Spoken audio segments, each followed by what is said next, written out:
네, 그러면은 본격적으로 한번 시간이 돼서 시작을 해보도록 하겠습니다.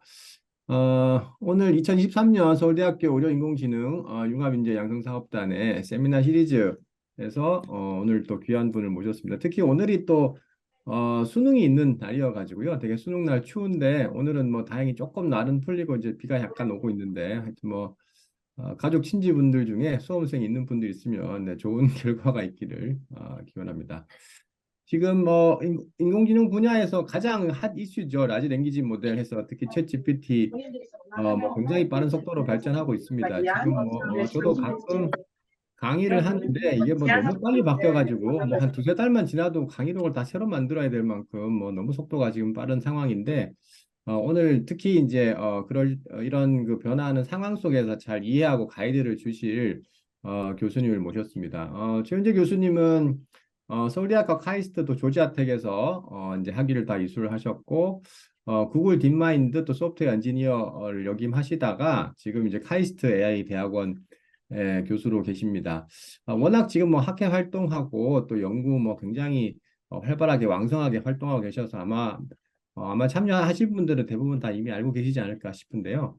오늘 그래서 챗GPT를 활용한 여러 가지 이제 의무기록을 활용한 그런 연구 현황과 관련된 부분들 좀 응? 부탁드리도록 하겠습니다. 중간에 이제 궁금하신 점이 있으면 채팅창이나 혹은 강의 이후에 직접 질문을 해주셔도 좋겠습니다. 네, 그러면 최 교수님, 강의 부탁드립니다. 네. 윤상혜님, 윤상혜님, 나 저한테 얘기하신 거 아니죠? 네. 만나실 건가요? 네, 윤상혜님 먼저 하시겠죠? 오늘 국가 네. 그럼 진행하도록 하겠습니다. 네. 네. 방금 전에 소개받은 카이스트 AI대원 최윤재입니다. 오늘 또 이렇게 제 연구를 소개할 수 있는 기회 주셔서 감사합니다. 제가 또 어쩌다 보니 HRP에 와가지고 이제 앉아서 하게 됐습니다. 네. 오늘 내용은 뭐 챗GPT를 활용하는 또 이제 어떤 일부분이 되겠지만 그거보다는 조금 더 큰 이야기를 하게 될 것 같기도 하고요. 사실 이 얘기를 제가 여기저기서 좀 한 두세 번 벌써 해가지고 이미 보신 분들도 계실 것 같아서 그런 분들도 참고 들어주시면 감사하겠습니다. 그리고 궁금하신 점 있으시면 중간에 그 김세준 교수께서 말씀하셨듯이 아무 때나 편하게 질문해 주시면 감사하겠습니다. 제가 큰 내용이 이제 전자임무 기록의 분석 및 질의응답을 이제 챗GPT뿐만 아니라 이제 전반적으로 LLM을 이용해서 하는 그 웍이 이제 큰 프레임에 대해서 말씀을 드리려고 하는데 그 시작을 일단은 질의응답의 어떤 유용함, 어떤 질의응답의 어떤 필요성에 대해서 조금 이제 철학적으로 어떻게 보면 이제 좀 개념적인 얘기를 할 거고요. 그 다음에 이제 그걸 기반으로 저희 랩에서 이제 지금까지 만들었던 다양한 질의응답 관련된 데이터셋들 좀 소개를 해드리고 마지막으로 이제 잠깐 요즘 이제 핫한 오픈소스 스몰 LLM들 얘기 잠깐 하고 이제 넘어가도록 하겠습니다. 그래서 질의응답 이제 메디컬 레코드를 위한 질의응답을 이제 써놨는데 제가 이제 질의응답에 좀 관심을 가지는 이유가 이제 조금 이제 개념적으로 조금 이제 추상적으로 봐서 어떤 어떤 뭐 개체가 무언가를 이해하고 있다, 뭔가를 잘 다루고 있다, 습득했다라는 거를 주장을 한다면은 우리가 그걸 이제 어떻게 알 수가 있는지, 그러니까 이제 주장만 해가지고 믿을 수가 없는 거죠. 얘가 진짜 이걸 알고 있는지 모르는지 확인을 해야 되잖아요. 근데 그거를 어떻게 하냐? 이게 이제 뭐 이 주체가 사실 뭐 사람이 될 수도 있고요, 뭐 기계가 될 수도 있고, 뭐 개가 될 수도 있고, 고양이 될 수도 있고, 뭐 뭐든 어쨌든 지식을 모사하는 무언가가 이제 나는 뭔가를 이해하고 있다라고 이제 주장을 한 셈인 거죠. 예를 들어서 이게 이제 우리가 뭐 기계학습의 관점에서 보면은 이제 가장 간단한 뭐 모델이라고 볼 수 있는 로지스틱 리그레션 이런 이제 선형 모델이 내가 뭔가를 알고 있어요라고 하면은 우리가 이제 그거를 평가를 하는 방법이 그 모델의 이 파라미터를 볼 수 있잖아요. 이제 웨이트가 이제 그 코에피션트가 뭐 파지티브리 콜레이트 돼 있냐, 네거티브 콜레이트 돼 있냐 이걸 가지고 이제 나의 도메인 널리지랑 맞춰봐서 어느 정도 얼추 얼라인 되면 이제 얘가 이걸 제대로 알고 있는 게 맞다 이런 식으로 이제 우리가 해석을 할 수 있잖아요. 그리고 그게 조금 더 이제 복잡한 뭐 CNN 컨브넷으로 가면은 우리가 이렇게 뭐 필터 같은 거를 이렇게 그림을 그려가지고 얘가 뭐 대각선을 보고 있다, 얘가 뭐 털이 북실북실한 걸 보고 있다, 뭐 이런 식으로 이제 저희가 조금 어떤 널리지를 또 이제 비추어 볼 수가 있는 거고요.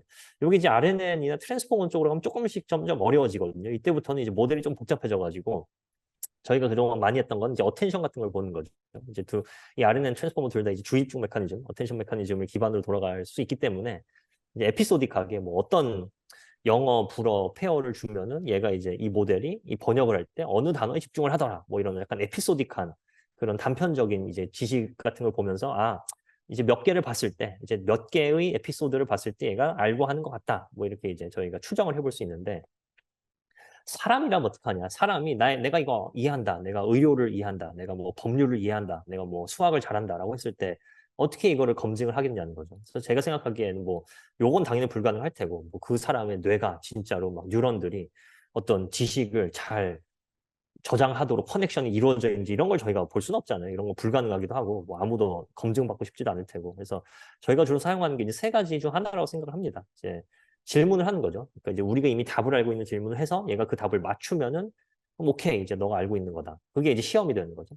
아니면 뭐 보고서를 쓰게 시키거나 발표를 시키거나 뭐 학위 심사를 보게 시키거나 뭐 이런 것도 이제 방법이 될 수 있고 뭐 제일 이제 강한 뭐 어떤 검증은 당연히 이제 익스페리먼트 실습을 시키는 거죠. 이제 내가 뭐 차를 몰 줄 알아요. 그러면 그럼 이제 뭐 요 주행 코스 돌아봐. 그럼 이제 옆에 이제 감독관이 앉아가지고 실제로 잘 하는지 보고 통과하면 이제 면허증 주고 그러잖아요.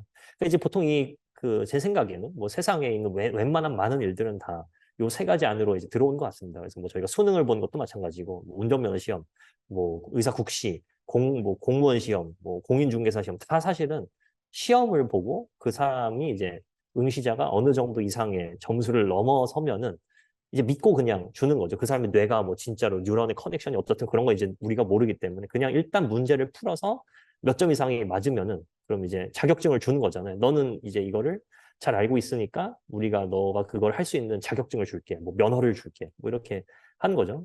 그래서 사람이 이렇게 한다라고 쳤을 때 그럼 이제 아주 큰 트랜스포머인 이제 LLM은 어떻게 되나 생각을 해볼 수 있겠죠. 이제 LLM이 순전히 그 파라미터의 개수로만 치면은 선형 모델인 로지스틱 리그레션, 이제 선조격이죠, 거의. 이 조상님격인 선형 모델은 많아봐야 10,000개죠. 그러니까 우리가 선형 모델에 10,000개 이상의 변수를 잘 넣지는 않잖아요. 그죠? 뭐 많아봐야 10,000개인데 GPT-4 같은 경우에 유출된 거 뭐 어떤 사실이 뭐 진짜 사실이라고 치면은 한 1조 7천억 개쯤 있대요. 파라미터가. 러너블 파라미터가. 사람의 뇌는 뭐 위키피디아를 찾아보니까 이제 뉴런의 커넥션의 개수가 한 100조 개 정도 있다고 하더라고요. 그러니까 이제 그 커넥션 하나하나가 다 파라미터라고 치면은 GPT-4는 이제 자기의 선조보다는 사람 쪽에 훨씬 가깝다고 볼 수 있겠죠. 파라미터의 개수로만 쳤을 때 10,000개 대 1조 7천억 개 대 100조 개면은 이제 100조 개 쪽이 훨씬 가깝잖아요.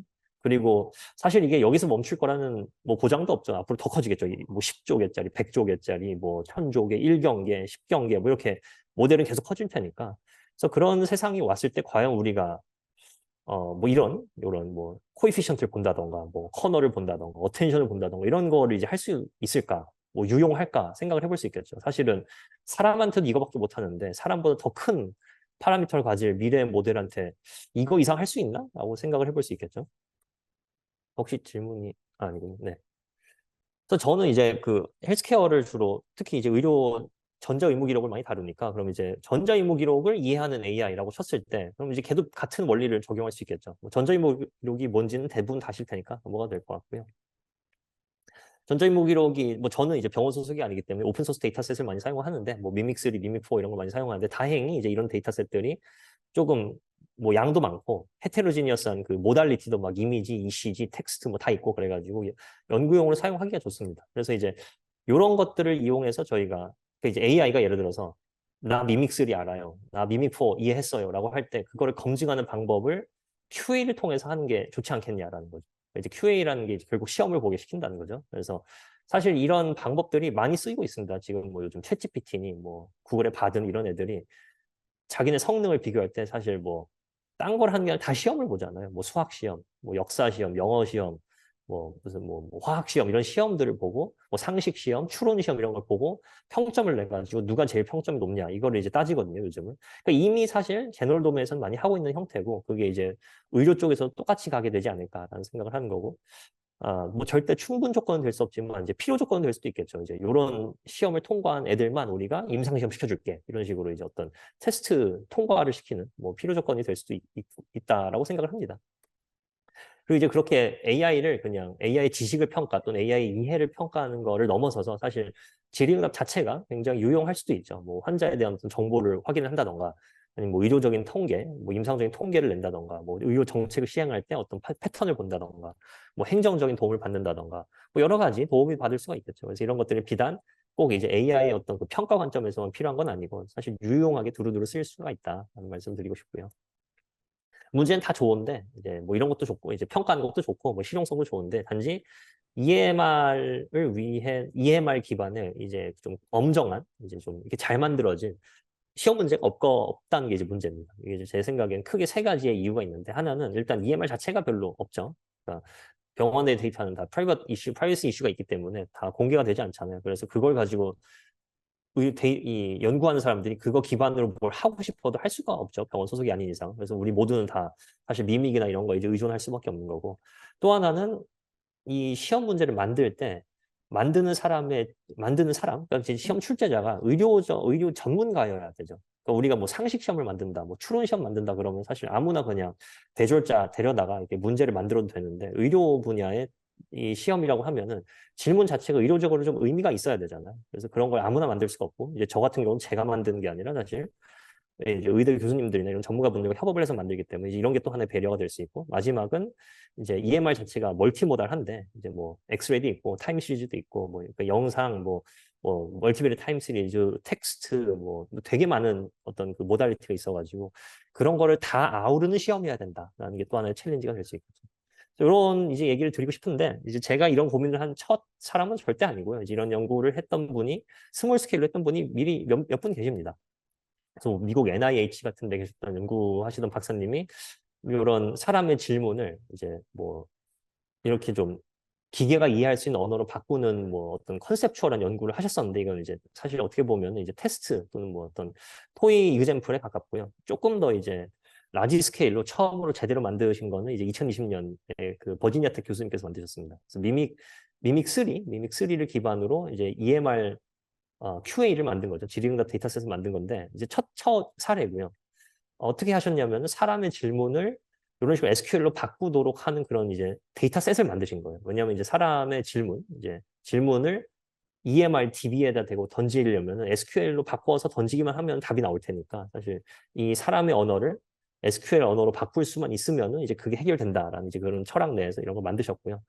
사실 보시면 근데 질문이 이렇게 막 아주 뭐 리얼리스틱하지는 않습니다. 질문이 지금 2080년 이후 출생자 중에 뭐 부정맥으로 병원 입원한 사람 중 가장 나이가 많은 사람이 몇 살이냐 이런 조금은 뭐 굳이 하지 않을 법한 질문을 이제 이런 것들로 가득 차 있습니다. 데이터셋이. 그래서 이거 이유가 실제로 의료 전문가가 만든 게 아니라 그 버지니아 텍 교수님 연구실에 대학원생들이 그냥 막 만든 거거든요. 그냥 자기네 마음대로. 그래서 사실 뭐 현실성은 그렇게 있지는 않다고 생각하실 수 있습니다.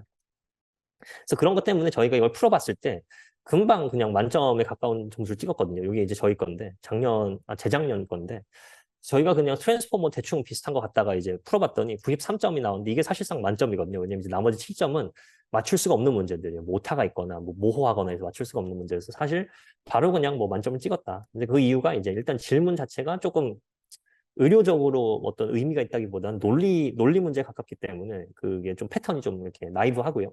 그다음에 뭐 여러 가지 어떤 뭐 오타나 이런 것들도 있어서 조금 쉽다 그 못 푸는 문제들 또 뭐 당연히 못 풀 수밖에 없고 이런 좀 이유가 있어가지고 저희가 이제 그걸 풀고 나서 이 미믹 SQL 풀고 나서 요걸로는 안 되겠다. 요거보다 훨씬 더 복잡하고 더 리얼한 질문이 반영돼 있고 이왕이면 뭐 답할 수 없는 질문도 넣어서 함정도 좀 만들고 이런 좀 리얼리스틱한 데이터가 필요하겠다라고 싶어가지고 이제 데이터셋을 만들게 됐습니다. 저희 랩에서. 처음 만든 게 이제 작년 유립스라는 그 인공지능 학회에서 발표한 논문인데 EHR SQL이라고 그래가지고 저희가 이제 미믹3랑 EICU 두 개의 오픈소스 데이터셋을 다 커버할 수 있는 질의응답 이제 시험 문제를 만든 거죠. 어떻게 보면 시험 문제를 만들어서 그 사람이 물어보는 거를 이 어떤 AI가 이렇게 SQL로 만들어서 답을 할 수만 있으면은 그 AI는 사실상 이 두 데이터셋을 이해했다고 말할 수 있지 않을까라는 생각인 거죠. 그래서 저희가 이제 처음으로 했던 거는 이제 건양대학교 그 김종욱 교수님의 도움을 받아가지고 내부적으로 설문조사를 돌렸습니다. 그때 당시 이제 건양대학교 병원이 카이스트랑 또 어떤 MOU를 맺어가지고 이제 좀 많이 적극적으로 도와주셨었는데 그 설문조사가 이제 여러분들이 책상에 뭐 알렉사나 이런 AI 스피커가 있다고 쳤을 때 어떤 질문을 주로 하실 것 같나요? 어떤 질문을 이제 루틴하게 하시는데 그런 걸 AI가 좀 해줬으면 좋겠나요? 이렇게 좀 여쭤봤습니다. 그래서 이제 커피 쿠폰도 걸고 했었는데, 그래서 총 222분 선생님께서 이제 도와주셔가지고 이제 그중에 한 60%는 간호사 선생님들, 뭐 나머지 20%는 의대 교수님들, 또 뭐 보험심사팀, 뭐 원무팀, 뭐 연구팀, 뭐 또 의료 통계 뭐죠 그 의료 정보 의료화실 뭐 이런 팀 이런 데서 이제 다 조금씩 도와주셔가지고 저희가 데이터를 문제를 한 2,000 문제 정도를 이제 받았습니다. 그래서 그 2,000 문제를 받아서 저희 연구실 학생들이 열심히 다 하나씩 봐가지고 이제 카테고리화를 좀 나눴습니다. 이제 뭐 보통 뭐 약의 뭐 처방 용도에 대해서 물어본다던가 뭐 서바이벌 레이트에 대해서 물어본다던가 뭐 어떤 패턴이 있을 수 있잖아요. 그 패턴을 보고 특히 저희가 주목한 게 대부분의 질문들이 다 시간 관련된 질문이더라고요. 그래서 뭐 어제 어떤 일이 있었냐, 뭐 한 달 전, 이번에, 뭐 저번 이번 때, 뭐 올해 한 해에, 뭐 몇 시간 전에, 뭐 한 시간 사이에 이런 거를 많이 물어보시더라고요. 그래서 그런 것도 다 이제 저희가 따로 시간도 따로 이제 빼가지고 또 다루고 그래가지고 이렇게 질문이 있으면은 SQL을 저희가 다 직접 만들었습니다. 이제 학생들이 다 이제 노가다를 열심히 해서 1년에서 1년 반 정도 노가다를 해서 질문을 만들고 이제 질문에 상응하는 SQL을 만들고 그렇게 해가지고 데이터셋이 완성됐습니다. 그래서 데이터셋을 어떻게 만들었는지 넘어가도 될 것 같고요. 이제 결론부터 말씀드리면은 풀 수 있는 그러니까 이제 답이 있는 문제 같은 경우에는 이제 요 테스트를 보시면 답이 있는 문제는 T5가 이제 챗GPT 나오기 전에 좀 강력했던 구글에서 만든 랭귀지 모델이거든요. T5 같은 경우는 이미 많은 코드도 보고 인터넷 데이터를 많이 봤기 때문에 SQL을 좀 잘 짭니다. 그래서 얘 같은 경우에는 답이 있는 문제를 풀라고 시키면은 86% 확률로 맞추거든요. 근데 86%가 절대 뭐 만족스러운 수치는 아니죠. 사실 99.9999%가 나와야지 병원에서 믿고 쓰지. 86%면 사실 100개 중에 14개는 틀린다는 건데 100개 중에 14개 틀리는 모델을 뭐 믿고 쓸 수 있겠나? 이제 뭐 택도 없고요. 더 큰 문제는 이제 그 풀 수가 없는 답이 없는 문제를 물어봐도 한 10번에 2번 정도는 자꾸 답을 하려고 합니다. 예를 들어서 뭐 예약 정보 같은 거는 미미에게는 예약 정보가 없거든요. 근데 이제 예약 정보를 물어볼 수는 있잖아요, 사용자가. 근데 자꾸 그걸 답을 하려고 한다든지 뭐 그런 이제 오작동도 있어가지고 사실 이 두 개를 봤을 때 전혀 릴라이블하지 않다. 그러니까 이제 아직 갈 길이 아주 많죠. 그러니까 요게 한 99.9999쯤 나오고 이거는 이제 0.0000 이렇게 나와야지 이제 병원에서 돈을 주고 그나마 사용할 마음이라도 생길 텐데 아직은 이제 다 연구 단계에 머무르고 있다. 이렇게 봐주시면 될 것 같습니다. 그래서 이렇게 이제 작년에 했었고 이거를 이제 저희가 처음 시도를 해서 이제 이거는 데이터베이스, 그러니까 이제 테이블 데이터에 대해서만 만든 이제 질의응답인데 자연스럽게 이제 이거를 확장을 한번 해보자. 그래서 우리가 엑스레이랑 테이블을 같이 섞어서 데이터를 만들면 어떻겠냐라고 이제 시작을 했었습니다. 그래서 이게 이제 올해 뉴립스 학회에서 발표를 할 내용이고요. 올 12월 달에 저희가 사용한 게 이제 미믹4, 이제 미믹3보다 다음 버전 미믹4의 데이터베이스, 그 다음에 미믹 CXR이라는 그 의료 이 영상, 그러니까 이제 그 흉부 엑스레이 영상과 리포트가 이제 쌍으로 있는 그 데이터셋, 그리고 체스트 이마지놈이라고 해서 요거는 하버드랑 이제 IBM에서 요 엑스레이랑 리포트를 보고 이제 구조화된 어떤 그 정보를 만든 게 있는데 그거 이렇게 세 개를 버무려 가지고 저희가 궁극적으로 만들고 싶은 이런 질문입니다. 보시면은 이제 어떤 페이션트가 cardiac catheterization 프로시저를 받고 동시에 체스트 엑스레이에서 cardiac 실루엣에 뭐가 이상한 게 있었냐 within the same period 이제 같은 시기 동시기에 이제 이런 질문을 하는 거죠. 그러면은 모델 입장에서 그러니까 AI 입장에서 이걸 풀려면은 앞에 cardiac catheterization 프로시저를 받았는지 안 받았는지는 이제 DB를 보고 확인을 해야 되고 카르디악 셀룰에서 뭔가 이상한 게 있는지 없는지는 엑스레이를 보고 확인해야 되고 그래서 그 둘을 동시에 확인한 다음에 이제 교집합을 해가지고 결론을 내야 되잖아요. 그러니까 이제 모델 입장에서 사실 절대로 쉬운 태스크가 아니죠. 이제 예전에는 테이블만 보던가 뭐 엑스레이만 보던가 이런 이제 질의응답 데이터셋이 많았는데 지금 이건 이제 멀티모달인 거죠. 그래서 이걸 만들기 위해서 사실 뭐 쉽진 않은데 간략하게 말씀드리면 일단은 하나씩 만듭니다. 이제 테이블 질문 하나 만들고 그러니까 테이블용 데이터셋 만들고 이미지용 질의응답 이제 시험지 만들고 그다음 그 둘을 합쳐가지고 섞어서 이제 멀티모달을 만들고 이렇게 보시면 되겠습니다. 그래서 테이블은 다행히 저희가 EHR SQL 작년에 만든 게 있었으니까 요거를 이제 그대로 미믹3에서 미믹4로 포팅만 하면 되거든요. 미믹3랑 미믹4가 사실 테이블 구조가 그렇게 많이 다르진 않아서 요건 이제 비교적 큰 고통 없이 이제 잘 포팅을 해가지고 만들었고 문제는 요거거든요. 이제 엑스레이 기반으로 할 수 있는 질의응답이 뭐가 있는지부터 고민을 해야 되는데 사실 요거를 저희가 고민할 때는 아직까지는 공개된 데이터셋이 없었어요. 그러니까 이제 사람들이 엑스레이 기반의 VQA를 뭐 조금씩 만들고 있었는데 미믹 CXR이라는 요 데이터셋 특화된 건 없었기 때문에 저희가 사실 바닥부터 다 만들었어야 했습니다. 그래서 요거는 이제 분당 서울대병원의 김태균 교수님과 이제 적극 이렇게 좀 긴밀하게 협의를 해가지고 많은 도움 받아서 만들었었습니다. 그래서 이렇게 이제 엑스레이들이 있고, 요 체스트 이마징은 제가 말씀드렸던 그 IBM 하버드에서 만든 그 구조화된 케이지라고 보시면 되고, 그래서 요거를 가지고 저희가 이런 질문들을 만들었다 보시면 되겠습니다. 그래서 뭐 이제 어떤 왼쪽 폐, 미들 존에 파인딩이 있냐 이런 걸 물어본다든지, 아니면 뭐 카디액 실루엣이 앱노멀하냐, 아니면 뭐 요거랑 요거 중에 뭐가 있느냐, 뭐 그런 이제 여러 가지 패턴들을 물어볼 수 있잖아요, 엑스레이에 대해서. 그래서 그런 것들을 이제 쫙 이제 정리를 해가지고 만들고 데이터셋을 만들어서 한 37만 쌍 정도의 질의응답 데이터셋을 만들었습니다. 그래서 요거가 이제 그 당시에는 사실 최대 규모 데이터셋이긴 한데, 요거를 가지고 이제 풀어보게 시킬 수 있죠. 이제 이건 퓨얼리 이제 그 엑스레이만 보고 질의응답을 하는 그런 이제 데이터셋인데, 그걸 보고 풀어보라고 시켰을 때 이 멀티모달 쪽에서 좀 강력한 모델 갖다가 이제 학습해서 했더니 요런 거 되게 잘 됩니다. 이게 뭐 전면이냐 후면이냐 뭐 사이드냐 이런 질문은 잘 되고, 이게 뭐 남자냐 여자냐 이런 것도 잘 되는데, 이제 뭐 앱노멀리티나 이제 아나토미 쪽 하면은 성능이 좀 많이 떨어지죠. 이 아나토미 같은 경우 물론 뭐 이게 50%라고 해서 못하는 건 아니고, 왜냐면 이제 완전 랜덤은 뭐 한 10%도 안 나올 테니까. 근데 50%가 이제 만족스러운 수치는 절대 아니죠. 이게 그래도 한 90%는 나와야지 또 믿고 쓸 수 있는데, 그래서 이런 어떤 이미지 인식 능력, 엑스레이 이해 능력이 떨어지는 게 나중에 멀티모달에서 또 발목을 잡게 됩니다. 그래서 일단 이렇게 두 개를 만들었으니까 이제 이미지 기반도 만들고 테이블 기반도 만들었으니까 섞으면 되는데, 뭐 결론적으로 말씀드리면 이런 질문들이 있습니다. 그래서 이미지만 보고 하는 질문, 테이블만 보고 하는 질문, 이미지 테이블 같이 모아서 하는 질문, 이렇게 이제 있는데, 이미지 질문도 다양합니다. 뭐 이미지 하나만 보고 하는 질문, 또는 뭐 두 개 보고 새로운 파인딩이 생겼냐, 뭐 아니면 이전에 있던 노즐이 사라졌냐, 뭐 이런 질문 할 수 있잖아요. 그리고 N 이미지는 이제 이미지 뭐 몇십만 개 다 깔아놓고 여기서 뭐 왼쪽 배 노즐 사진 다 가져와 막 이런 거를 하는 거죠. 그러니까 이런 거야말로 사실 사람이 진짜 하기 힘든 거죠. 사람한테 뭐 서울대 분당병원인 엑스레이 수백만 장 있을 텐데 그거 다 보고 거기에 왼쪽 배 노즐인 거 다 가져와 하면은 사람은 할 수가 없잖아요. 근데 이제 이런 거를 이제 기계가 할 수 있다. 그래서 이런 부분에서 사람하고 좀 시너지가 있을 수 있지 않을까 생각을 할 수 있을 것 같습니다.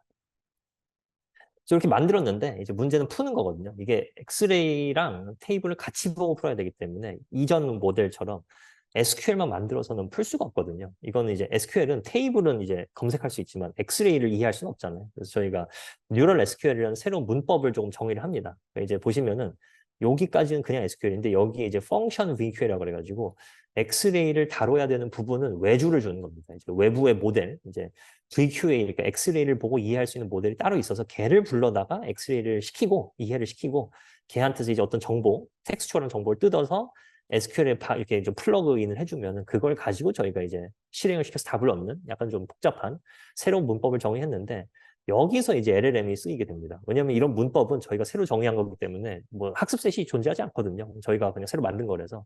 그래서 이제 GPT-3나 뭐 챗GPT, 뭐 GPT-4 같은 애들한테 이 문법의 예시를 알려줍니다. 이제 이렇게 짜는 거라고 예시를 알려주면 그때 얘가 이제 그걸 알아듣고 프롬프트의 예제를 보고 얼추 비슷하게 짜거든요. 그래서 이제 여기서 LLM의 도움을 받아가지고 풀 수가 있다.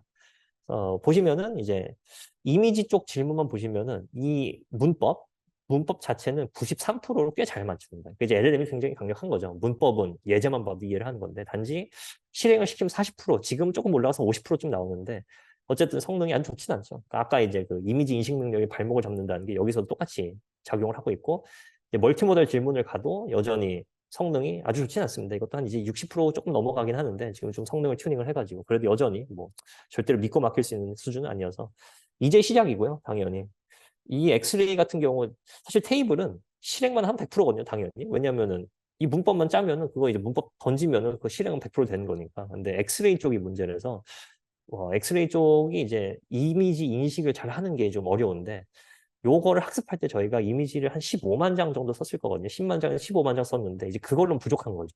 이제 엑스레이를 진짜 모든 온갖 케이스들 막 이제 엑스레이가 뭐 이렇게 찍히기도 하고 뭐 이렇게 찍히기도 하고 뭐 이렇게 찍히기도 하고 뭐 뿌옇기도 하고 뭐 확대되기도 하고 뭐 아래로 쳐져 있기도 하고 굉장히 많은 베리에이션 있잖아요. 근데 그런 모든 거를 다 하려면은 모델이 엑스레이 한 1000만 장은 봐야 될 것 같습니다. 그러니까 이제 15만 장으로 택도 없는 거죠. 한 1000만 장, 적어도 500만 장, 1000만 장은 봐야지 엑스레이 전체를 다 보게 되기 때문에 그때는 이제 성능이 얘보다 훨씬 좋아지지 않을까. 이제 저가 그런 연구는 저는 할 수가 없고요. 저는 병원 소속이 아니기 때문에 이제 분당 서울대병원 같은 큰 3차 병원은 엑스레이가 많이 있을 테니까 그런 연구를 해보실 수 있지 않을까 생각할 수 있을 것 같습니다. 네, 그렇고 요거는 이제 이 분야에서 좀 빨리 치고 나가는 웍들이 되게 많다. 뭐 저희 같은 경우는 사실 뭐 테이블 위주로 연구를 하고 있는데 텍스트 위주로만 연구하는 뭐 스탠포드 같은 뭐 그룹도 있고요. 이미지 위주로 연구하는 또 그 중국의 그 칭화대였나 상하이 교통대였나가 또 이미지 위주로 하거든요. 그래서 여기가 이제 좀 굉장히 급변하는 상황이다. 이렇게 말씀드릴 수 있을 것 같습니다. 요거는 이제 ECG 쪽 이야기인데 지금까지 이제 테이블 이미지 얘기만 했는데 사실 저희가 ECG 기반의 시험 문제도 만들었거든요. 그래서 요것도 이제 뉴립스에서 발표를 할 건데 어떻게 보면 세계 최초로 만든 겁니다. 그동안 아무도 뭐 ECG 가지고 질의응답을 해본다는 생각을 뭐 하셨는지 모르겠지만 데이터셋은 존재하지 않았거든요. 그래서 요거를 저희가 PTBXL이라는 이제 공개된 ECG 보통 뭐 챌린지 같은 거 많이 할 때 사용되는 데이터셋이거든요. 그래서 얘가 다행히 이제 이 10초짜리 CPU도 ECG랑 리포트가 같이 있거든요. 그래서 리포트가 기계가 쓴 리포트긴 한데 다 사람이 검증을 한 것들이에요. 그래서 이제 믿을 수 있는 리포트고 독어로 쓰여 있는데 이 데이터셋이 독일에서 모였거든요. 이 수집돼서 독어로 쓰여 있는데 그거를 이제 그 구글 그 트랜슬레이터로 이제 API 콜을 해서 영어로 다 바꿔가지고 저희가 그걸 이용해서 이제 질의응답을 만들었다라고 보시면 되겠습니다. 그래서 뭐 이렇게 10초짜리 CPU도 심전도가 있을 때 뭐 여러 가지 질문을 할 수 있겠죠. 뭐 어떤 파인딩이나 질병이 있는지도 물어볼 수 있고 뭐 베이스라인 원더가 있냐 뭐 이런 것도 물어볼 수 있고 뭐 심장의 축이 뭐 틀어진 거 같냐 뭐 얼마나 틀어졌냐 이런 걸 물어본다든지 아니면 뭐 각종 뭐 뉴메릭 피처 뭐 그래서 뭐 RP크가 뭐 얼마나 크냐 뭐 QRS 듀레이션이 어떻냐 뭐 이런 질문들 할 수 있을 거잖아요. 그런 것들 이제 이것저것 물어보는 데이터셋을 만들었습니다. 그리고 이것도 이제 두 ECG를 비교하는 것도 만들었고요. 뭐 이제 이 ECG랑 저 ECG 비교했을 때 뭐 새로운 파인딩이 있냐, 뭐 노이즈가 뭐 사라졌냐, 뭐 그런 건 뭐 RP크가 더 커졌냐, 뭐 QRS 듀레이션이 줄었냐, 뭐 이런 것들을 물어볼 수 있겠죠. 그런 것들도 이제 물어보기 시켰습니다. 데이터셋은 이제 방금 말씀드린 대로 이제 뭐 비교형 질문, 뭐 싱글 ECG 질문 이런 것들이 있고요. 구축 과정은 넘어가도 될 것 같은데 이것도 이제 저희가 두 가지 방법을 풀어봤거든요. 그러니까 일단 만들었으면 풀어보면 재밌으니까 이제 풀어봤는데 하나는 ECG QA만 할 수 있는 전문 모델을 이제 바닥부터 학습을 한 거예요. 그래서 이제 아까 말씀드렸던 멀티모달의 그 좀 잘 되는 스테이트 오브 아트 알고리즘 갖다가 이제 ECG QA만 특화되도록 막 그 셀프 슈퍼바이즈드 러닝 자가 학습을 이제 시킨 다음에 이제 파인 튜닝해서 성능을 찍어봤더니 대충 AOR 시간 80에서 뭐 75, 85 사이를 왔다 갔다 한다. 그러니까 나쁘지 않죠. 뭐 아주 뭐 잘 된 건 아니지만 그래도 첫 시도치고는 나쁘진 않은데 요 ECG QA를 LLM한테도 풀게 시킬 수 있습니다. 그러니까 어떻게 하는 거냐면은 LLM은 이제 ECG를 인식할 능력이 없잖아요. 그래서 ECG 인식기를 따로 만듭니다. 그러니까 이제 ECG를 가지고 넣어서 각종 그 질병과 여러 가지 어떤 정보들을 이렇게 분류할 수 있는 멀티라벨 분류기를 따로 학습을 하고요. 그걸 저희가 이제 ECG 인식기라고 이름 붙였는데, 그래서 ECG를 넣으면은 텍스처얼한 구조적인 정보가 나오고 그거를 이제 LLM한테 넣어주면 그때부터는 이제 사람이 LLM이랑 뭐 얘기도 할 수 있고 질의응답도 할 수 있고 서머라이즈도 할 수 있고 리포트도 쓸 수 있고 그런 거잖아요. 그래서 이제 그런 식의 접근을 할 수 있다는 건데 저희가 총 이제 세 개를 시도해봤습니다. 지금 SEWRN이라고 써 있는 요 세 개가 다 그 같은 모델인데 이 ECG 인식기입니다. 이게 어떤 챌린지에서 1등인가 2등한 그 모델인데 그걸 갖다가 저희가 이제 파인 튜닝을 해서 이제 ECG 인식기를 만들었고 거기서 이제 그 추출한 텍스처얼 정보를 GPT-4나 GPT-4, 뭐 3.5, 아니면 텍스트다빈치 이런 좀 다양한 모델을 한 대 넣어가지고 학습 이제 질의응답을 시켜봤는데 요게 이제 위에 있는 요 성능이거든요. 이 이그젝트 매치 애큐레시인데 이 성능하고 뭐 GPT-4의 성능을 비교해 보시면은 조금 이제 뭐 차이가 있긴 있습니다. 그러니까 이제 절대로 뭐 얘가 뭐 얘를 이기는 건 아닌데 그 차이가 그렇게 아주 막 심각하진 않거든요. 그러니까 생각보다 나쁘진 않습니다. 그러니까 이제 GPT-4는 한 번도 ECG QA를 하도록 학습된 적이 없음에도 불구하고 저희가 ECG에서 어떤 정보를 추출해서 넘겨주기만 해도 질의응답을 못하진 않더라. 전형 모델만큼 하진 못하지만 못하진 않더라. 그래서 앞으로는 뭐 이런 접근 방법들이 또 이렇게 시도되지 않을까 생각합니다. 요즘 뭐 이제 다들 비전 LLM, 뭐 오디오 LLM에서 이제 LLM한테 막 이미지 인식 기능도 심어주고 그러는데 그렇게 따지면 뭐 ECG 인식 기능도 심어주려면 심어줄 수 있겠죠. 근데 이제 그렇게 하는 것보다는 사실 ECG에서 정보를 이렇게 추출을 뜯어내는 따로 만들고 그걸 LLM한테 주는 게 조금 더 효율적이지 않을까 생각을 해볼 수 있을 것 같습니다. 네, 지금 아마 요거부터가 조금 이제 그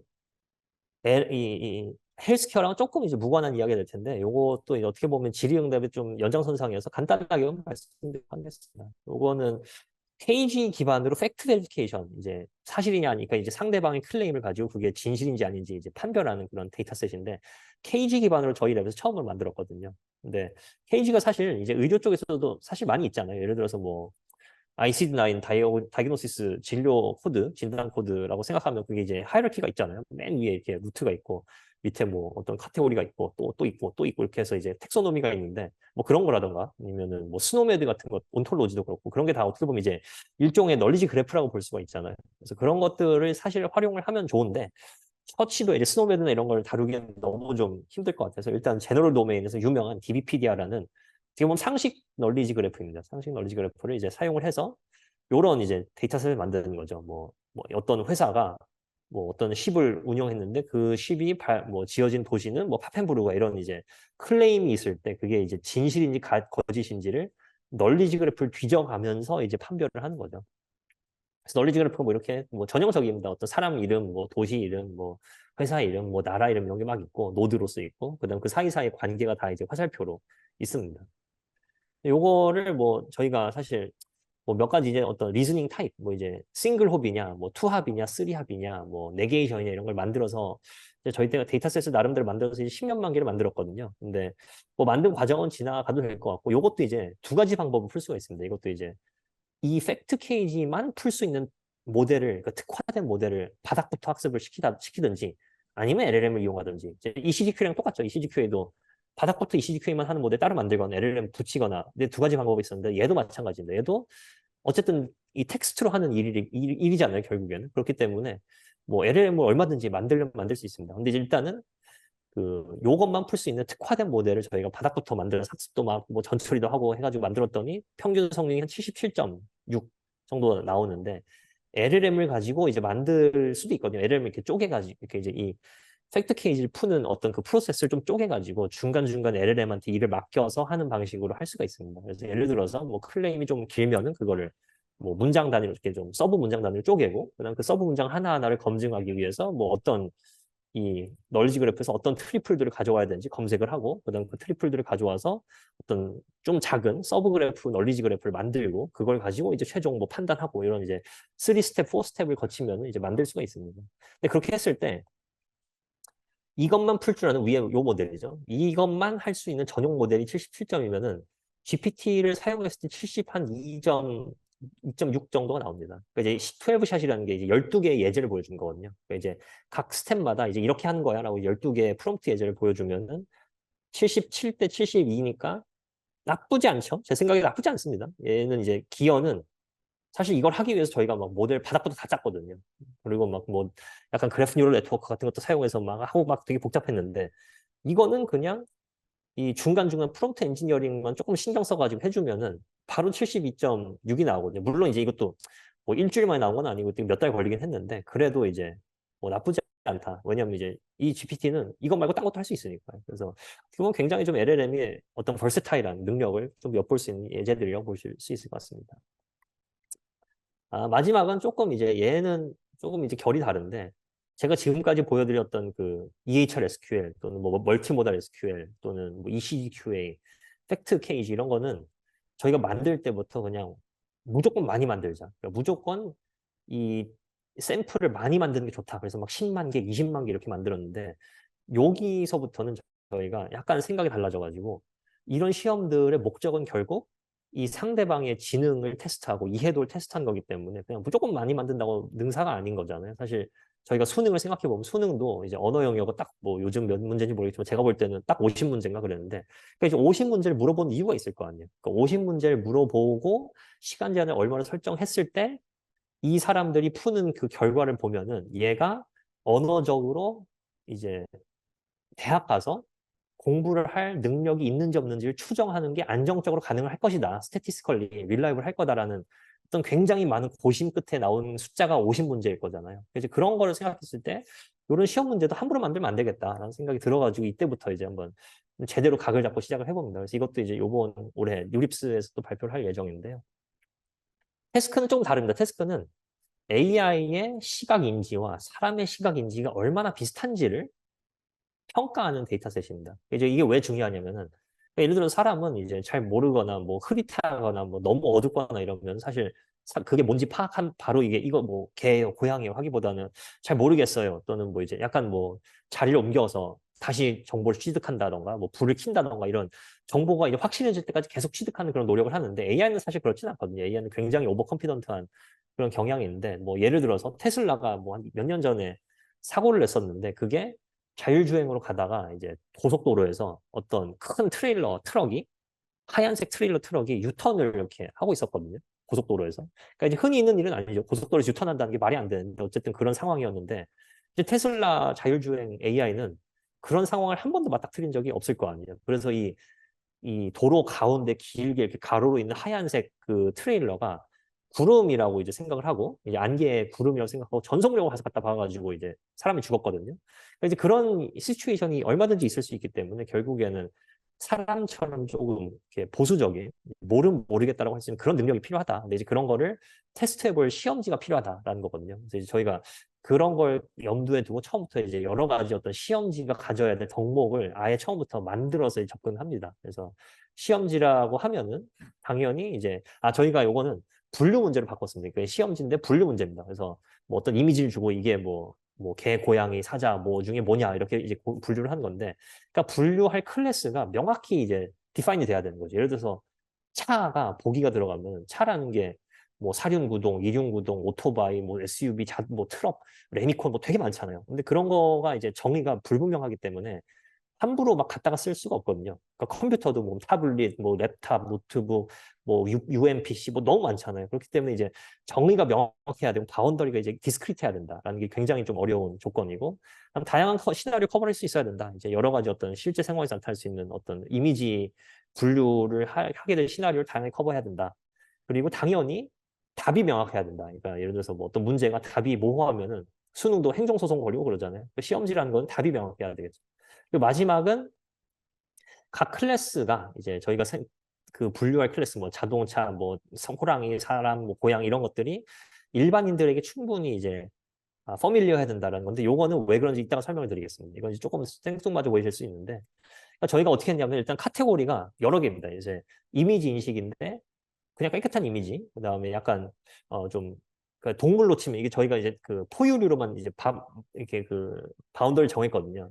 그것부터 말씀드리는 게 좋겠네요. 저희가 그 클래스를 오로지 포유류로만 정했는데, 그러니까 이제 일단 생물로 정한 이유는 이 클래스가 디파인이 명확해야 되는데 그나마 제일 명확한 게 우리가 사용하는 린네 체계라고 저는 생각을 했거든요. 그러니까 린네 체계라는 게 결국 그 생물학자들이랑 그 시스테마티스트 뭐 이런 사람들이 뭐 몇십 년, 몇백 년이 걸쳐서 막 종분류를 해가지고 만들어 놓은 체계이기 때문에 그나마 이제 믿을 수가 있다고 생각을 했기 때문에 이제 생물의 그 종분류 체계를 사용을 하기로 했고, 그 중에서도 이제 그 포유류를 사용하기로 한 이유가 예를 들어서 뭐가 있을까요? 뭐 지렁이 같은 거 하면 지렁이가 뭐 종이 몇 개 있는지 사람이 뭐 어떻게 알겠나요? 사실 이미지만 보고 이게 무슨 지렁인지, 이게 무슨 곰팡인지, 이게 무슨 꽃인지는 알 수가 없기 때문에 포유류 중에서도 종이 명확하게 갈리는 뭐 여기 있는 뭐 호랑이, 코뿔소, 낙타, 뭐 지라프 이런 애들만 골랐습니다. 이런 애들만 고른 이유가 얘네들이 이렇게 종속 강문계로 올라가면 종속 과 정도까지만 가도 사촌이 하나도 없어요. 다 멸종해가지고 사촌이 하나도 없고,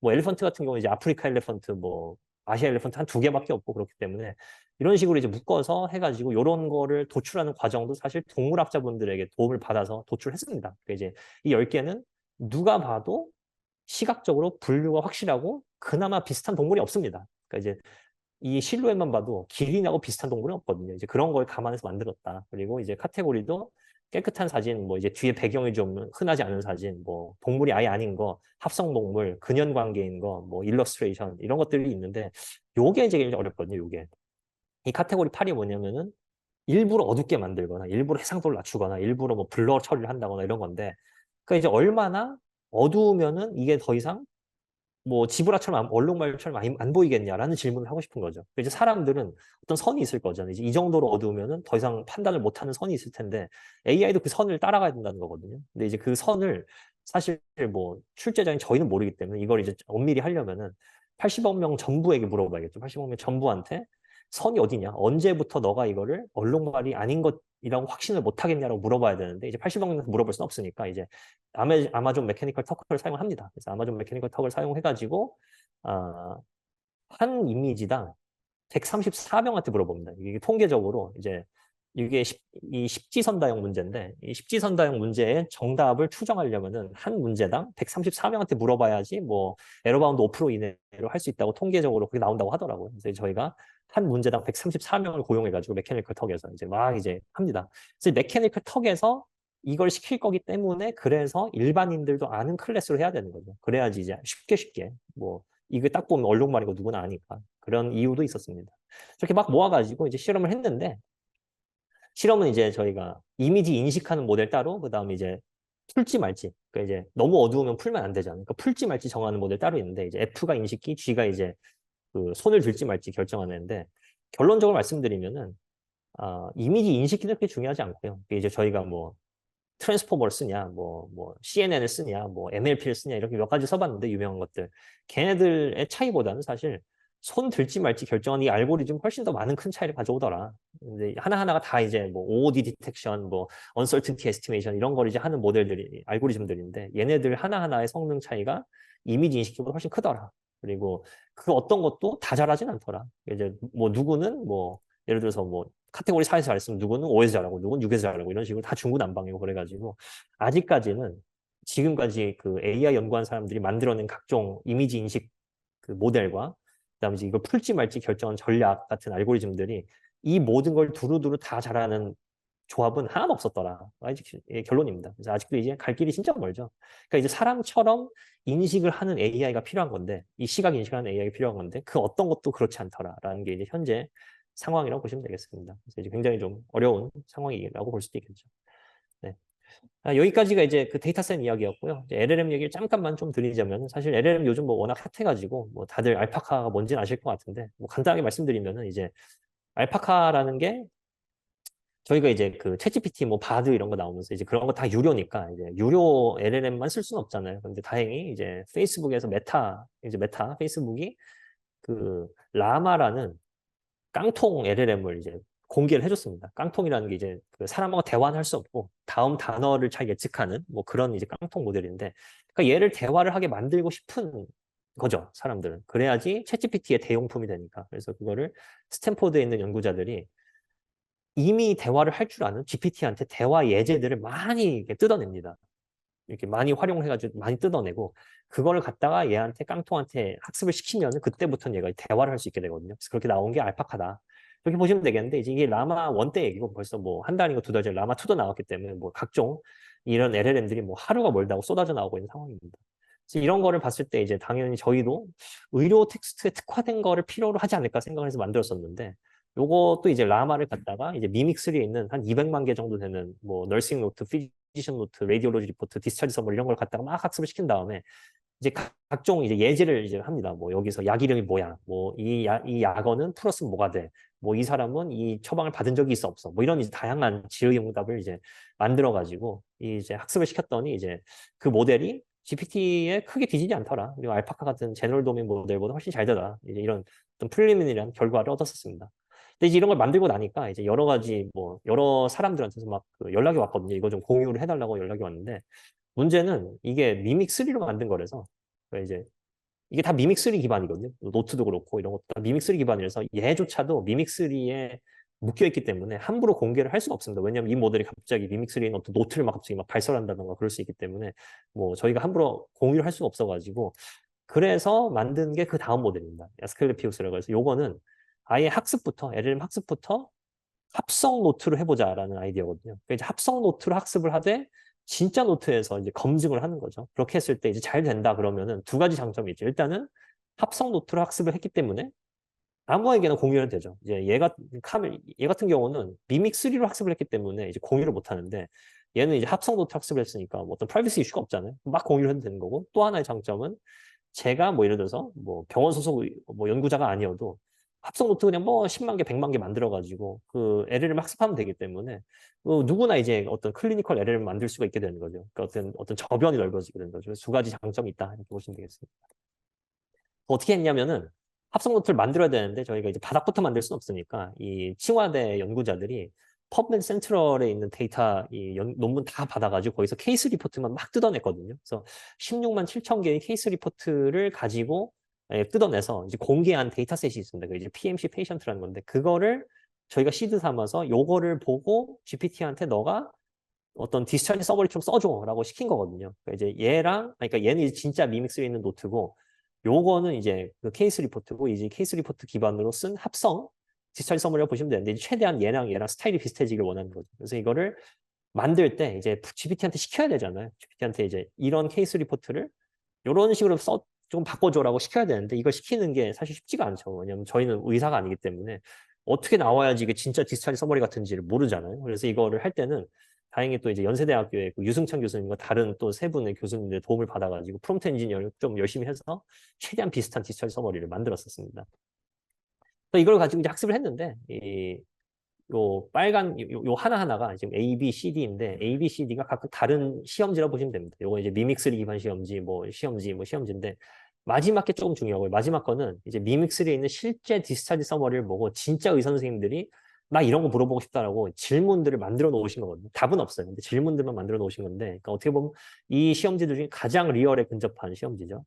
그래서 요게 이제 그 작은 모델, 7비짜리 모델이 요게 13비짜리 모델인데, 빗금친 애가 합성 노트를 학습되내고 그 옆에 있는 애가 진짜 미믹 3 노트를 학습되네요. 근데 보시면은 성능 차이가 한 번도 이기지 못합니다. 이제 모든 시험지 하나 여기 4개에서 한 번도 이기지 못하는데, 성능 차이가 이게 근소하죠. 이제 마지널 에러 이제 정도의 어떤 그 스태티스컬 테스트를 하면 아마 이제 그 리젝션을 못 할 것 같은데, 아마 그 정도로 이제 좀 비슷하다. 그러니까 이제 절대로 진짜를 이기지 못하지만, 뭐 내가 당장 노트가 없으면은 뭐 가짜 합성 노트를 학습해서 만들어도 거의 뭐 근접한 성능이 나오고, 다른 뭐 클리니컬 카멜이나 이런 뭐 애들보다 뭐 절대 뭐 성능이 뭐 훨씬 좋죠. 일단 훨씬 좋고, 뭐 그런 장점이 있다라고 보시면 되겠고요. 요거는 이제 하나, 둘, 셋, 넷. 이거는 GPT-4가 채점을 해준 겁니다. 이제 시험 문제를 풀었을 때 답을 누군가 채점을 해야 되잖아요. 그걸 이제 GPT-4가 채점한 건데, 이제 걔도 뭐 100% 믿을 수 있는 건 아니니까 저희가 연세대 의대 교수님 4분에게 요 디스크에서 100개를 샘플해서 채점을 해달라고 부탁드렸는데, 그때 채점 결과가 합성도 학습한 애가 3.03, 진짜가 이제 3.15인데 갭 차이가 조금 있는데, 그 갭 차이가 GPT-4가 봤을 때 갭 차이랑 큰 차이가 안 납니다. 약간 좀 이제 하시하신데, 이제 의사 선생님들은 3점을 주시고 이제 GPT-4는 3.27을 줬는데, 그것만 빼면은 이제 거의 경향 비슷하다. 그래서 생각보다 이제 GPT-4가 뭐 채점하는 데 있어서도 아주 막 헛소리를 하는 느낌은 아니었던 거죠. 그리고 다행히 이제 이 의사 선생님들 채점 하나, GPT-4가 채점 하나, 어쨌든 이 둘 사이를 이제 어떤 하이퍼티스 테스트를 했을 때 이제 리젝션을 못 하더라. 뭐 그래서 어느 정도 성능이 얼추 비슷하더라. 이렇게 보시면 될 것 같습니다. 네. 그래서 요거가 이제 어떤 합성 노트로 만든 첫 사례인데, 이걸 만약에 저희가 뭐 합성 이미지, 그러니까 의료 영상도 엑스레이 같은 거 합성하잖아요. 그리고 뭐 테이블 같은 거는 타임 시리즈 합성하고 이렇게 EMR 자체를 합성할 수 있으면, 이제 그런 걸 가지고 LLM을 이제 학습을 시키면은 훨씬 더 이제 좀 저희가 컨트롤하기 쉬운 LLM이 나올 수 있지 않을까. 그리고 이제 많은 사람들이 사용할 수 있지 않을까. 그런 생각을 또 해볼 수 있을 것 같습니다. 네, 마지막은 이제 요런 어떤 이 질의응답에 대한 이 리미테이션에 대해서 좀 말씀을 드리고 싶은데, 그러니까 지금까지 제가 말씀드렸던 그 핵심이, LLM 같이 큰 모델의 지능을 평가하기 위해서는 이제 이 시험을 쓰는 게 이제 좀 합리적이다라고 말씀드렸는데, 이제 시험을 이용해서 어떤 객체의 이 지능을 테스트하는 거의 한계를 좀 말씀드리고 싶은 거거든요. 첫 번째는 좋은 시험지를 만드는 것 자체가 너무 어렵습니다. 그러니까 이제 좋은 시험이라는 게 결국에는 이 시험을 통과한 어떤 응시자는 믿을 수 있다라는 게 그 좋은 시험이잖아요. 근데 그럼 이제 이 시험을 통과한 AI는 믿을 수 있다라고 하려면은 그 시험은 어떻게 만들어야 될지 굉장히 좀 까다롭죠. 그래서 요거는 뭐 제가 생각해 답이 있는 문제는 아닌데, 일단은 이제 그 해당 분야의 전문가분들의 어떤 컨설팅이 필요하겠죠. 이제 이런 건 꼭 물어봐야 된다. 이런 분야를 뭐 이제 이 해당 뭐 의료 분야에서는 뭐 어떤 서브 분야가 있고 거기에서 각각 뭐를 물어봐야 된다. 이런 거 이제 어떤 가이드가 좀 필요할 테고요. 그런 가이드와 동시에 이제 각종 통계 이론, 뭐 교육 통계나 이런 서베이 통계 같은 걸 이용해서 통계 이론 이용해 가지고 시험 문제 몇 개 만들어야 될지 이런 것들 고민을 해야겠죠. 그리고 가장 중요한 거는 시험을 주기적으로 업데이트해야 됩니다. 이제 수능도 매년 보고 국시도 매년 보고 공인중개사 시험 매년 보듯이 시험도 만들어 놓으면 결국에는 한 번 풀면 의미가 없어지기 때문에 매년 만들어야 되겠죠. AI용 시험을. 그래서 이런 어떻게 보면 만들기 쉽지 않은데 매년 만들어야 된다. 또 뭐 더 자주 뭐 한 달에 한 번 만들면 더 좋겠죠. 그러니까 어떤 주기적으로 만들어야 된다는 그게 좀 상충하는 가치긴 한데 이제 필요하다고 생각합니다. 두 번째는 이제 시험을 만드는 데 있어서 시험 문제는 정답이 명확해야 된다고 말씀드렸잖아요. 안 그러면 이제 행정소송 걸린다고 말씀드렸는데, 의료 데이터에는 그냥 기본 내재적으로 불확실성이 이제 들어가 있는 데이터들이 있잖아요. 예를 들어서 CXR만 해도 이제 뭐 어떤 흉부 엑스레이 영상 보고 여기에 뭐 죄송합니다. 네, 제가 그냥 뭐 진행하면 될 것 같습니다. 그러니까 이제 엑스레이, 흉부 엑스레이 같은 경우를 봐도 여기에서 이걸 보고 이 사람이 뭐 폐렴이 있냐 없냐, 뭐 암이 있냐 없냐 이런 거를 진단하는 게 의사 선생님들마다 그 의견이 갈리실 수 있잖아요. 그러니까 이제 그 말은 불확실성이 있다는 건데 이런 걸 어떻게 할 거냐 도대체 그럼 그런 거를 안고 시험 문제를 만들 수가 있냐라고 생각을 할 수 있는데 제 생각에 이제 가장 쉬운 솔루션은 시험 문제 한에서는 객관적인 정보만 물어보는 거거든요. 그러니까 이제 엑스레이를 봤을 때 뭐 하얗냐, 검었냐, 크냐, 작냐, 뭐 쉐입이 뭐 달 모양이냐, 별 모양이냐, 뭐 이런 거는 이제 물어볼 수 있어도 진단 같은 이제 좀 어떤 좀 주관적일 수 있는 그런 건 이제 아예 시험 문제를 안 만드는 거죠. 그리고 생각을 해보시면 이제 사실 진단 같은 경우는 엑스레이만 보고 하진 않잖아요. 그 사람의 뭐 과거력, 뭐 가족력, 뭐 또 여러 가지 어떤 뭐 다른 모달리티, 뭐 말도 해보고, 뭐 청진기도 대보고, CT도 찍어보고, 뭐 각종 다 해야지 진단이 나오는 거지. 엑스레이면 딱 보고 뭐다 이렇게 얘기를 하진 않기 때문에 사실 시험 문제로서 엑스레이를 보고 어떤 병명을 예측하라고 시키는 거는 제가 보기에는 시험 문제로서 적당하지는 않을 것 같습니다. 그래서 이제 그런 뭐 솔루션들이 있을 수 있을 것 같고요. 마지막으로 이제 가장 큰 문제는 뭐 어떻게 보면 철학적인 문제인데 이 시험 문제를 만들어서 그러니까 시험 문제로 뭔가의 어떤 상대 지능이나 이해를 측정한다는 거는 그러니까 기본적으로 우리가 아는 질문만 물어봐야 되잖아요. 답을 아는. 그러니까 이제 답을 아는 질문을 물어봐야지 점수를 낼 수 있잖아요. 몇 점 맞았는지. 그러니까 모르는 건 물어볼 수가 없거든요. 근데 예를 들어서 그러면 이제 AI가 사람보다 더 똑똑한데 AI가 사람은 모르는 걸 알고 있는데 우리는 계속해서 우리가 아는 것만 물어볼 수 있기 때문에 결국 우리 이 시험을 통해서 검증할 수 있는 AI라는 거는 사람의 어떤 지식 또는 지능의 한계에 갇히게 되는 거죠. 그러니까 예를 들어서 뭐 24hour mortality prediction이다. 그러면은 이 사람이 24시간 이후에 죽을지 말지 판별하는 그 원리는 수많은 이 뭐 수백만 개의 피처를 봐야 될 수도 있잖아요. 각종 차트, 뭐 이 사람의 유전자, 뭐 다 보면은 이제 정답이 있을 수 있겠죠. 근데 사람은 모르잖아요. 사람은 뭐를 하면은 이거를 틀리지 않고 예측할 수 있는지 알 수가 없잖아요. 영원히 모르겠죠. 사람의 지식으로는. 근데 AI는 알 수도 있잖아요. 근데 그거를 그럼 우리가 시험으로 평가를 하냐? 할 수가 없는 거죠. 그래서 이런 게 좀 딜레마가 있는데요. 제 생각에 이제 이거를 할 수 있는 유일한 방법이 아마 뭐 임상시험이 아닐까 생각을 합니다. 그러니까 사람이 말로 이제 사람이 모르는 거를 검증하는데 AI는 뭐 자기가 더 잘한다고 해요. AI는 나는 너네가 할 수 없는 걸 할 수 있어라고 이렇게 주장을 하면은 결국 우리는 시켜보는 수밖에 없는 거죠. 그럼 한번 해봐 이러고 이제 시험을 시키는 건데 그게 결국 임상시험이 되는 거고 그러면 이제 거기에서는 뭐 돈도 많이 들고 환자의 생명 위험할 수도 있고 뭐 여러 가지 문제들이 따라올 수 있잖아요. 그래서 그런 데서 이제 좀 큰 걸림돌이 있는데 AI의 어떤 발전의 측면에서 그런 것들이 뭐 어떻게 될지는 뭐 제가 말씀드리기 힘들 것 같고요. 앞으로 뭐 많은 연구자들이 또 이렇게 연구를 해가지고 좀 새로운 솔루션을 찾을 수 있지 않을까 생각을 할 수 있을 것 같습니다. 네, 여기까지 들어주셔서 감사하고요. 제가 뭐 좀 많은 이야기를 했는데 혹시 궁금하신 점 있으시면 답변 드리도록 하겠습니다. 감사합니다. 아, 네. 감사합니다. 저는 뭐 한번 다른 자리에서 한번 강의를 들었는데도 불구하고 네, 굉장히 또 새롭고 역시 또 흥미진진하게 강의를 잘해주셔서 다시 한번 감사드립니다. 제가 처음 시작할 때 제 소개를 안 드린 것 같은데요. 네, 저는 네. 서울대학교 병원의 의료인공지능센터장을 맡고 있고요. 저희 융합인재 사업단에서는 산학협력위원회 맡고 있습니다. 해서 오늘 사회를 맡게 되었습니다. 네, 오해 없으시기 바라고요. 네, 질문이나 혹시 뭐 있으시면 지금 말씀 주시거나 또 채팅창에 올려주시면 되겠습니다. 네, 네, 질문 있으신가요? 네, 지금 채팅창에 하나 올라와 있습니다. 네, 교수님 한번 보시고 답변 부탁드리겠습니다. 네네. 그 위에 발표 자료 공유 부탁하셨는데, 네, 발표 자료 제가 드렸던 것 같은데요, 미리. 아마, 뭐, 네, 필요하시면 또 드리도록 하겠습니다. 그래서 해봐. 실- 질문이 실제 병원 데이터는 한국어, 영어가 섞여 있는 점이 연구하는 데 큰 어려움이 하나이기에 혹시 아스클리피스 같은 모델을 한국어, 영어 둘 다 가능한 모델 만들어 배포할 계획이 있으신지 궁금합니다. 1번 먼저 답변 드리면은, 어, 음,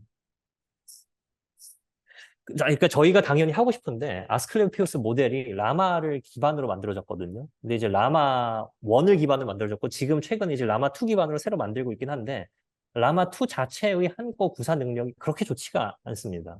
그러니까 이제 저희가 라마 2를 가지고 하는 거는 결국 걔한테서 의료적인 지식을 조금 입혀줘가지고 그거를 저희가 필요로 하는 어떤 임상적인 태스크에 도움이 되도록 이게 살짝 변형하는 것뿐이지 얘의 그 코어 DNA는 크게 변하진 않거든요. 그 코어 DNA는 이제 결국 메타가 각종 인터넷에서 긁은 데이터를 가지고 이 학습을 시킨 그게 이제 코어가 되는 건데 그거 자체에 한국어 데이터가 너무 적기 때문에 그러니까 라마2를 만들 때 메타가 한국어를 많이 쓰질 않은 거죠. 그렇기 때문에 얘의 한국어 구사 능력이 아주 좋지 않아서 저희가 그거를 극복하면서까지 얘한테 한국어 구사 능력을 입혀주기가 쉽진 않을 겁니다. 왜냐면 그건 이제 정말 대기업들이 돈 100억, 200억 들여서 할 수 있는 일이라 가지고 아마 그거는 좀 쉽지 않고 뭐 네, 뭐 일단 저희가 단시간 내에 시도를 할 것 같지는 않습니다.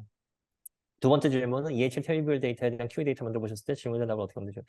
텍스트형 질문을 SQL로 직접 만들고 해당 SQL 돌리고 텍스트 네네 그러니까 저희가 질문을 만들 때는 이제 질문의 카테고리를 만든다고 그러니까 정리한다고 말씀드렸잖아요. 뭐 약의 투약 뭐 이제 패턴을 뭐 서바이벌 레이트를 물어보는 패턴 뭐 입원 시간을 물어보는 패턴 이런 패턴들이 있는데 그 패턴에 맞는 SQL을 만들었거든요. 그래서 이제 패턴을 맞는 SQL을 학생들이 다 만들고 그거를 가지고 답을 일단 뽑아내서 그거를 이제 질문 답상을 만든 거죠. 그래서 이제 사실 틀릴 수가 없습니다.